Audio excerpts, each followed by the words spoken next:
All right, hello. So I'm very excited to be giving this in English because I don't have many strengths, but I can speak English at least. I think in Russian it would have been a disaster.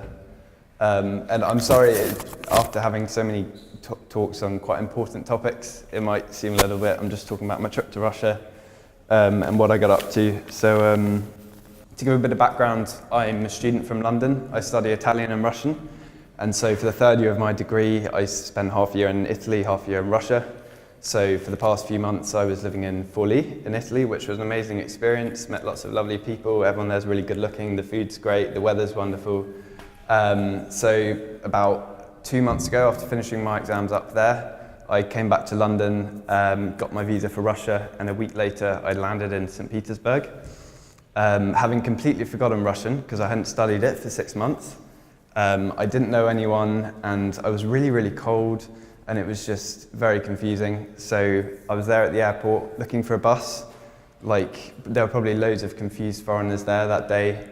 Couldn't find a bus, got into a taxi, which was definitely too expensive.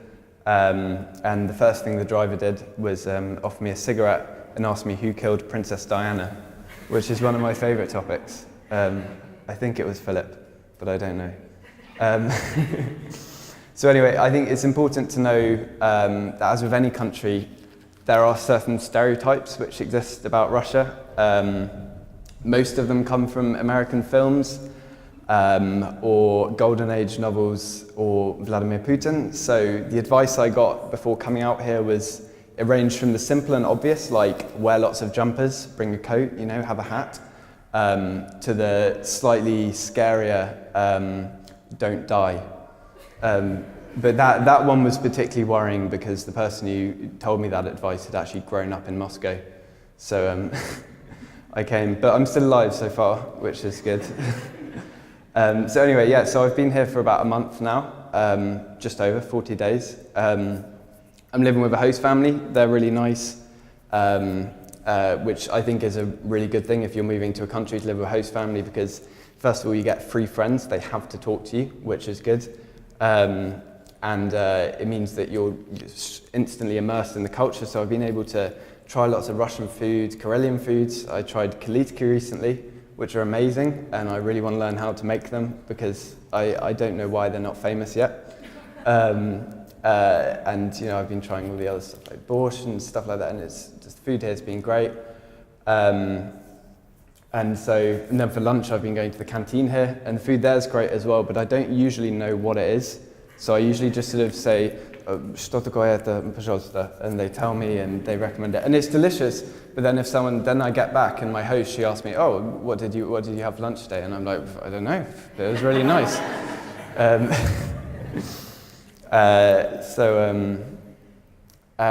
And then I'm really happy as well to be in a country that likes tea. Because as much as I loved Italy, obviously in England we also love tea, and Italy is awful for tea, they just drink coffee the whole time. So I'm really happy to be somewhere where people appreciate how great tea is and you have more than one different option on the menu for tea. So that's great. And I think maybe the relationship between our two countries could be improved with more tea. But I don't know.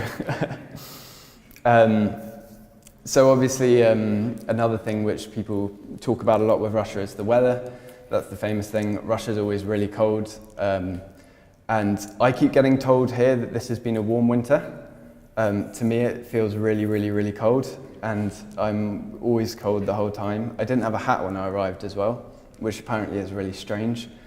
So I've been walking around freezing. I fall over about 4 or 5 times a day on the ice. You might recognize me as the foreigner lying on the floor on Prospect Lenina. So that's certainly been interesting. I am really impressed by how smooth everything is, despite the fact there's always snow.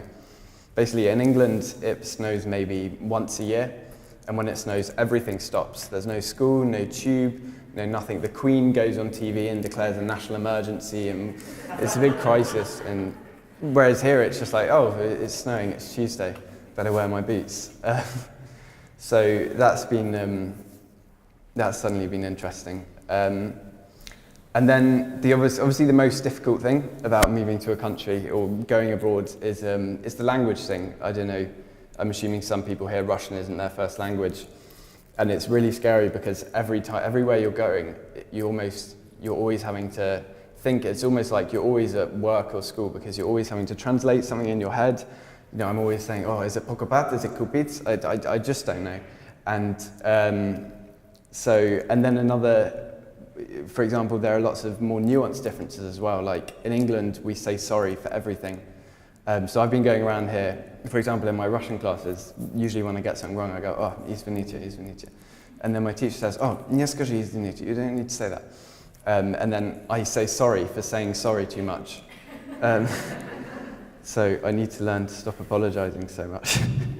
But I think that's quite an English thing that we just do. So, I mean, to sum up, I think one thing I've been really lucky about being here is being a native speaker is a native speaker of English is a big advantage. You're always aware of that if you are a native speaker, wherever you go around the world, how lucky we are. Because, you know, at any airport, it's always the native language and English on the signs. And, you know, that has continued to be helpful here. God knows how difficult it would be if I didn't speak English for when I don't know how to say something in Russian here. And then it's also been great I wouldn't have been able to do this talk if I wasn't a native English speaker. It's on no merit of my own abilities that I'm doing this. And lots of people have been getting in touch. Like the strangest instance was I finished a class one day and there was a couple just waiting outside and they said, oh, Titon. And I was like, yeah. And they were like, oh, we're moving to Canada, we want to learn English. And then they took me out to lunch, which was amazing. So, so that was really good. Anyway, to wrap up basically, it's been a really good month so far. The city's beautiful. I can't wait to see it in summer as well, because in the pictures it just looks like it's like two different cities. I think your KFC is in a really beautiful building. I think it's one of my favorite things that I've seen in Russia. I saw a little bit when I was in Moscow a few years ago. You have fast food restaurants in these amazing, stunning old neoclassical buildings, which just seems so wrong but so right at the same time.